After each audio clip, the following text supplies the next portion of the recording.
Hey guys, it's Glenn from glenscarcollection.com, and today we're reviewing one of my favorite cars, the BMW E60 M5.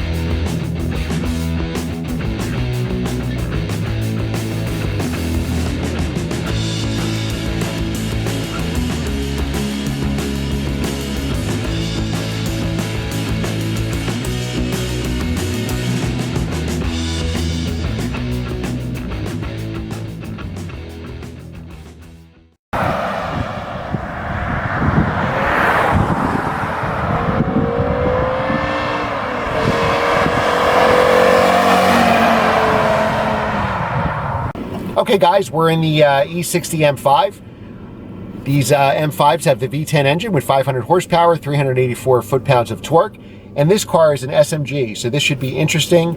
I haven't driven an SMG car since about 2008, so Chris, the owner here, is going to explain to me how to do it. So what's the first thing I do here?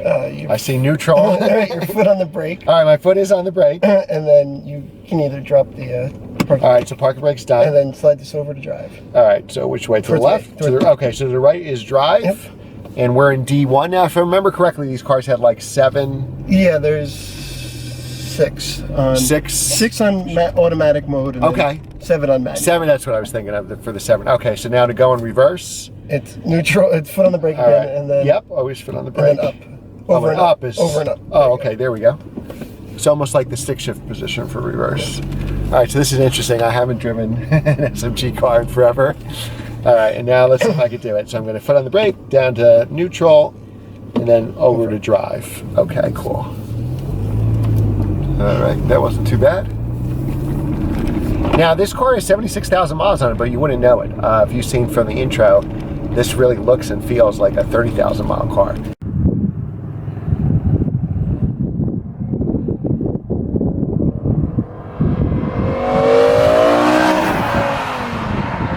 Yeah, so already you can see this is definitely a lot more room in here. We also did a review with Chris's E39 M5. So the E60, bigger, wider, much more interior. I feel like got a lot more room here. All right, I'm making a left. We'll go up that hill. All right, so I'm driving in the SMG mode, and you have a mod for this SMG, right? Right, it's the European SMG software. Okay. Which does what exactly? Which gives you a higher launching. Okay. And it's supposed to be a little better shifting, a little more aggressive.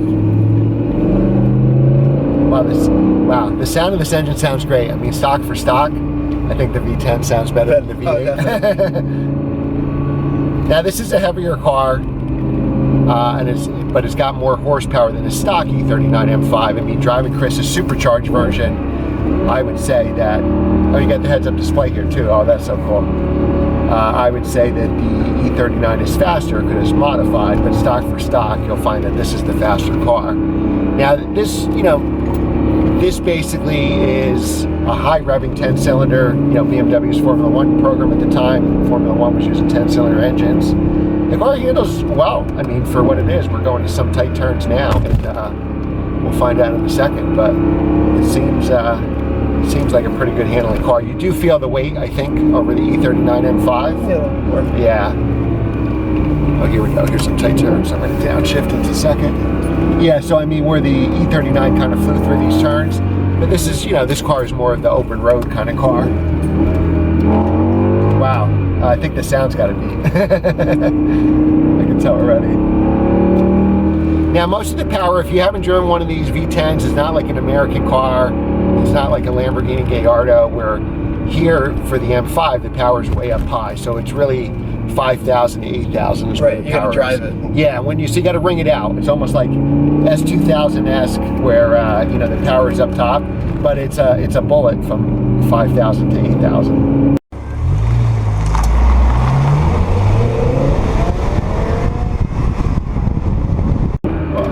And it handles the turns pretty well.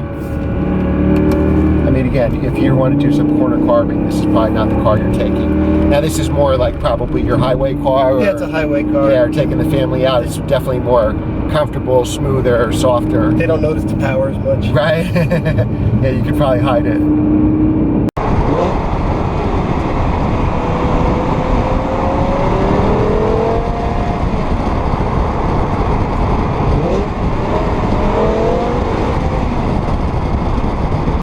Now, I think this can shift in as fast as 60 milliseconds, if I remember correctly. Right. We'll have to take it out. We'll have to put it in the highest setting and see Yeah. what we can do later.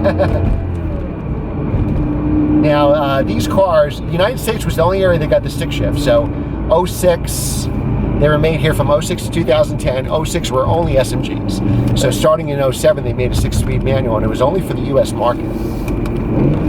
Now, this, what year is this car? 2010. Oh, wow. So, this is the last year. The last run of it. Wow.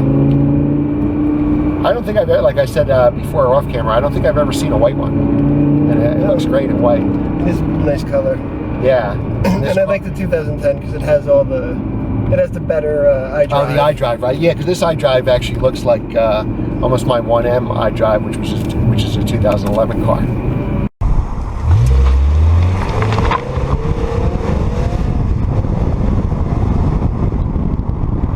All right, so now we're on some more open roads, which is really the forte of this car, and it really needs the power. I think going to about 5,000. So you really have to ring it out. Yeah. So now we're going on 4,000 here. I tried to accelerate, and you know, it moves, but it's not. It doesn't take off a rocket like it does at the 5,000 RPM. So if you like that low down power, the E39 is probably your better choice. If you have open roads or do a lot of highway driving, this car is probably your best choice.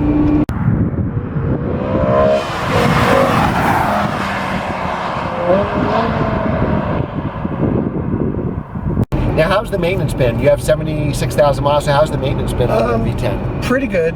I've been basically oil changes, and that's really been it. I'm probably going to look at the rod bearing soon, but other than that, nothing special. It's been pretty reliable, knock on wood, as it explodes on our way out. But, are there any other problems besides rod bearings? The SMG pump is. Oh, okay, right. And the throttle actuators. Oh, okay. They go to.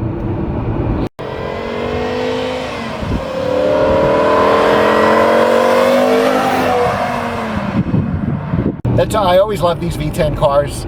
I mean, you know, what could be better than a V10? And but I'm always been scared of the maintenance. My dealer actually, only because I talk to him every once in a while when I go there. Yeah. They said they rarely see cars with rod bearing problems, and really it's a little more overblown. Overblown than it is. Now, is that for the V8 engines too? For everything. For overall. For okay. They said there was problems with the S54. But other than that, they really haven't seen anything. Yeah, now when I had my 03 E60 M5, that car actually got stolen, but I got that. The rod bearings were replaced on a recall. My car got stolen, and then I got the recall notice. But I think as they got later in the years for the S54, like the Z4M, Z4M coupes, that I don't think the rod bearings were really an issue anymore. It was more of the early ones, I think 2001s and stuff like that. And I guess if any, the car, you know, things wear out. So as your engine gets older, 100,000 miles, you're probably going to need something. Right. So now, how many miles did this car have when you bought it? 30. I want to say about 30,000. Okay. Oh, so you've put a good amount of miles on it. Yeah. 45,000 miles on this car. Now, the shifting I just did from the light there was very bumpy. Was that probably me?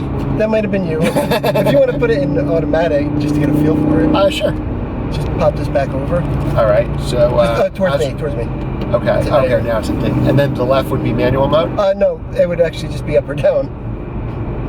You just hit the paddles and it turns. It'll automatically put me in manual mode? Yeah. Even from drive? Even from okay.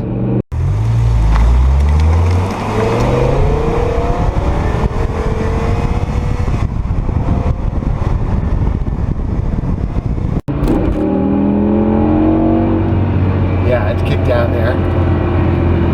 Probably went down a couple gears, right? It'll jump down. Yeah. I mean, the ride is great. This is stock suspension, right? Stock suspension. And it's quiet, so you stock exhaust, right? Yes. Yep. I think if this was my car, I'd have to put a Formula One type exhaust on it. I'd have to hear it.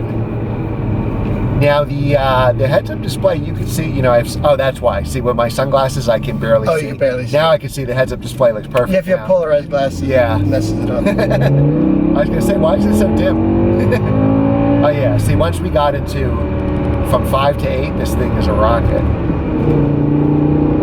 Yeah, so this car is really enjoyed in the highway. If you watch our E39 M5 video, we really had some fun on the twisties there. This car was probably a little too heavy for that, but here on the open roads, you're even going to stoplight on this 50-mile-an-hour little local highway here. It's really got the moves. Wow.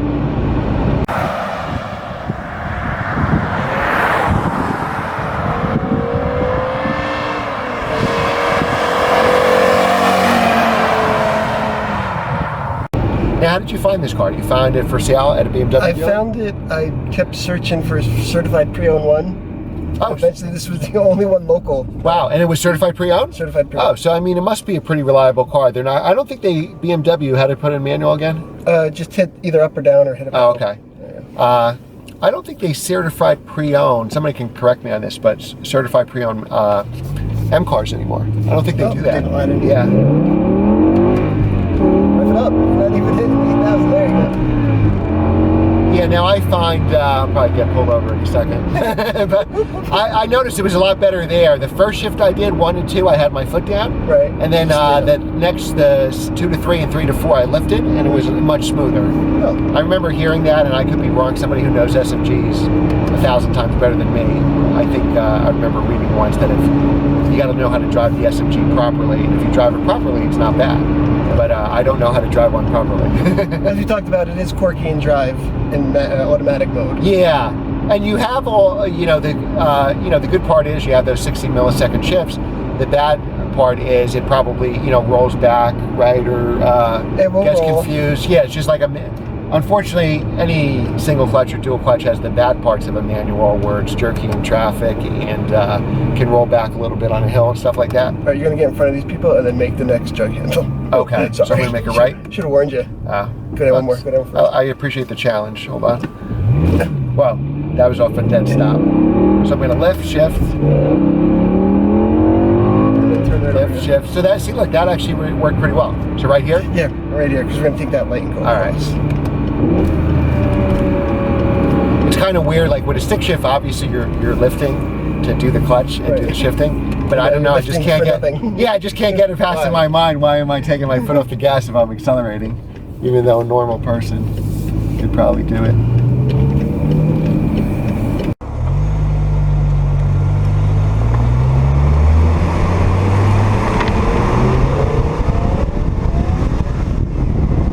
It's stiff, but not too stiff on the stiffest setting. I remember with my E90 M3, we're going right here. Yeah. I would just leave it in the middle setting. I think the middle setting adjusts, if I remember correctly. Now, how about gas mileage? It's bad. Yeah. It's, I think, 13 is probably a good day. I test drove a new M5, and again, I drove it hard on the test drive. I think I got about 9 miles to the gallon, or 8.8. And the same thing for this. When I was looking to buy a used, when I bought in 2008, I was looking to either buy a new M3 or a slightly used M5.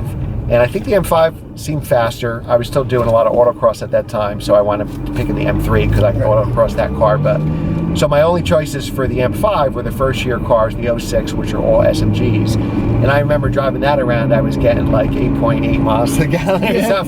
But I was ringing it out too, to be fair. But I remember going like on the M5 board and, people are like, oh, you're only going to get 9 to 10 miles to the gallon. I'm like, really? With my M3, even with the V8, I averaged 17 miles to the gallon. Wow. Yeah. Yeah, it was pretty good. No, you're going straight. Okay. No matter how I really drove it, I got 17 something. So like driving conservative, maybe 17 and a half, driving hard. But I probably did a lot of highway though. Was like 17.1. So I'm just gonna rev it out because that 17 is pretty good. On the highway, you could get all right with this, but nothing. I mean, it's not a Prius. Well, what's all right? Could you get up to 20? No. I might have tried, but I don't think I've ever seen that I think number. the best I ever saw in my V8 M3 was probably about 20 or maybe low 20s, if I remember correctly. Maybe with the tailwind downhill. Yeah. Well, right now gas is relatively cheap. I mean, a couple of years, 5 years ago, it was like $5 a gallon. And we're lucky here in New Jersey, we have 93 octane too. And it's not that expensive at all. No. New Jersey is one of the cheapest states, and we don't have to pump it. We just sit in our car. It could be raining, snowing, we just sit there and comfortable, you know. I forget. I go to like Long Island a lot for work, and I just sit there at the gas station. I go, wow, the service sucks here. And then I'm like, oh yeah, I got to pump my own gas. I got to pump my own gas. And it's a lot more money there too. Yeah, I mean, this car is great on more open roads, or even as this can easily be a daily driver. For a while it was. I was going to Trenton from my house. Oh wow. It's like 70 miles. Was that pretty much all highway? All highway. Yeah, I mean, for highway cars, it's perfect. It's a big enough car. There's a ton of room in here. You know, we're separated by a lot of room. The leg room in the back, is that more than the E39 M5? I would assume so. Yeah. It's not bad back there. Right. I mean, obviously stuff that car enthusiasts don't care about, like the trunk's going to be bigger and stuff. Back seat? What's that? Yeah. Do the back seats fold down on these cars? This one does. Okay. I think it's an option. Okay.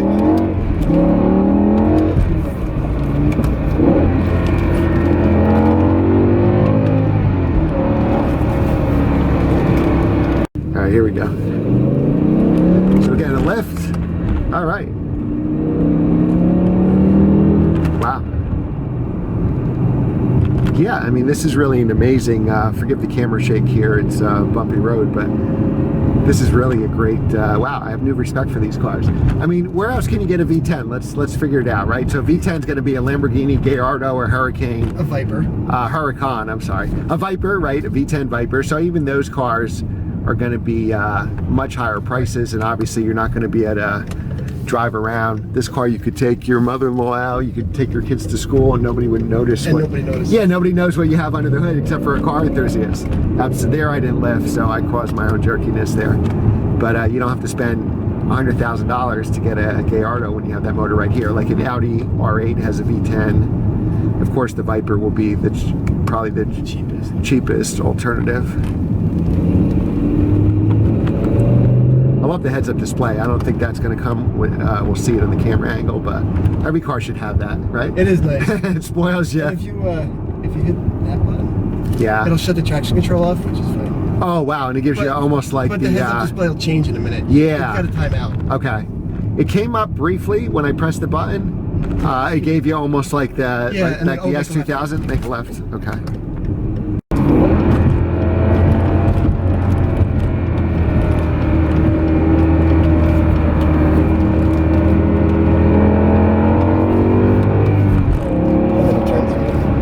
On a sweeping turn, the handling is great. Look how flat this car is.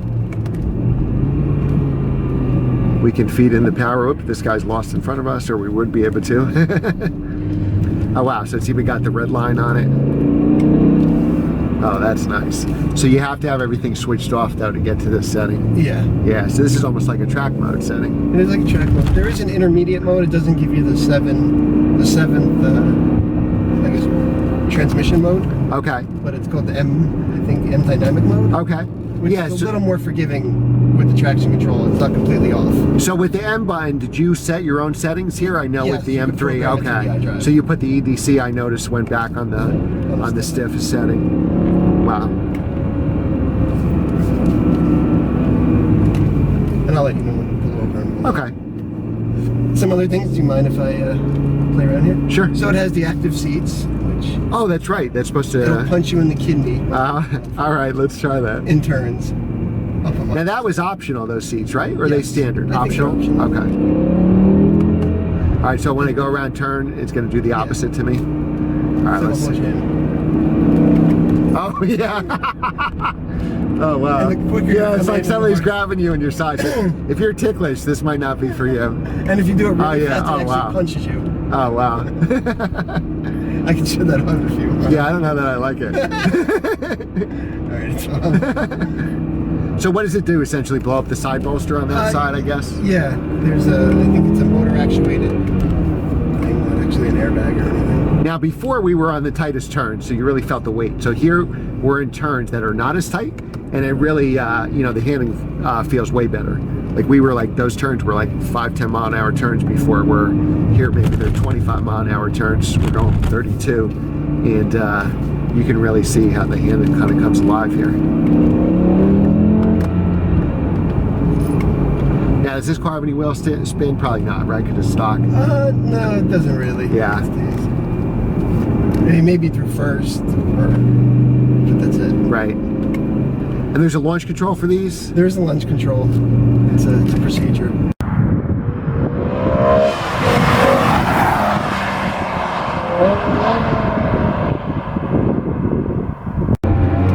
All right, so let's do some highway entrance ramps.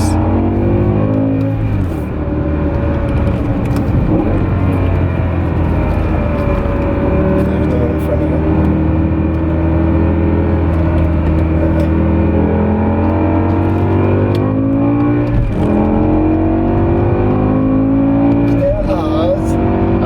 Shifting early. Wow. You did a what? Oh, it says, 100? Yeah, orange at about 100. I got the speed limit exceeded. Like, we can shut that off too. But yeah, it comes up pretty quick. yeah. You don't feel it. It Yeah. just happens. We only went 65. Right. It's the speed limit is 65. But I hear that there's a speed limit light that comes on. Yes, it does. I hear that too. And you can say, And you can set it to whatever allegedly. speed you want. Allegedly. We set ours at 55. Okay. And it comes up pretty quick, doesn't it? Yeah. A lot of times there's police in this area here. But since we're doing the speed limit, no one cares. Yeah, we don't care. It doesn't affect us. That does come up. We're just saying for people who want to bring out their V10. Right. Yeah. I thought the top speed in this car was like 65, no? No, I heard you can mod it up to 67. There's some kind of Yes. ECU mod, right? That lets you go quicker than that. Yeah, I mean, this car, the handling was great. We were on some tight turns, and again, you feel the weight. It's not a 911 or a Boxster or your M Roadster, but I mean, compared to your normal, all these other cars on the highway here are these everyday cars, and this car, you can. sure, and this car would destroy them in those turns. I think a well-driven E60 or M5 would give most people a run for their money. Oh yeah, absolutely. Now, a lot of people supercharge the E39 M5. Is there such a thing with this car? There is a supercharger. Okay. I think it adds 100-something horsepower. Really? Do you need 600 horsepower? I mean, hey, I love horsepower. I don't think this car needs any more power. I actually appreciate the naturally aspirated version of this more than anything. Yeah. And it's kind of why I wanted this one as opposed to the new F10s. Right. The new one is very fast. That feels even heavier. But it's like, it's like a fast, big car. I believe it's even larger than this car. I thought about one as a daily driver, and I like how they look and everything about it, but it's those cars, I think you have to go really fast to have fun. Yeah, and it's probably not as fun to get there. Right. Just because of the nature of the engine. Right. Yeah, the cars are so electronic now that you need to go 100 miles an hour to enjoy it, because if you go 60, it feels so slow. Like here, we're going the speed limit right now, and it's still a very visceral car. It's got, I can feel the steering. You gotta get up here. Get off here. Okay. I mean, this car would just be a blast, just going up and down highway entrance and exit ramps, accelerating on the highway all day long till you ran out of gas.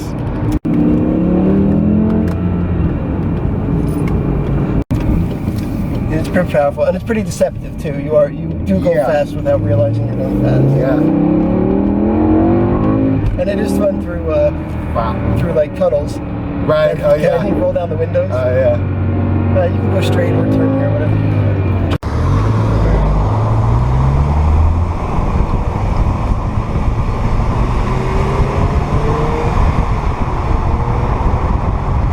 Yeah, I mean, driving this car is addictive. I didn't know I would like it. I mean, I knew I would like it. I mean, again, it's a V10 M5, but I can't imagine. It surprises you. Yeah, it's so good. I mean, a 5-minute test drive at a dealer probably doesn't tell you how good this car really is, Especially if they're yelling at you not to go. Right. We've been driving it all morning, and I can't believe how good this car actually is. Wow. I mean, I think, if you want an everyday car, you'd probably leave it the way it is. I mean, The only thing I'd probably change personally is I'd put a loud exhaust on it. But I think, you know, you're an exhaust away from the perfect car for the E60 M5, right? Wow, forget the gas mileage, who cares? Right, that's just a minor inconvenience. Yeah.